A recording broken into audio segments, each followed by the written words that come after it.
ঢাকা বিশ্ববিদ্যালয়। This train is bound for Uttara North. Next station is Dhaka University.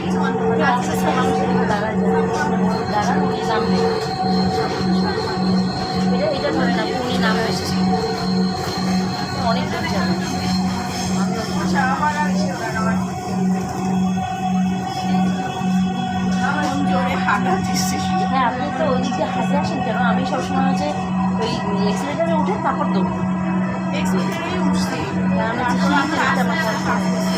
ওই যে আমি পড়ে গেছিলাম ওটা পায়ে ব্যথা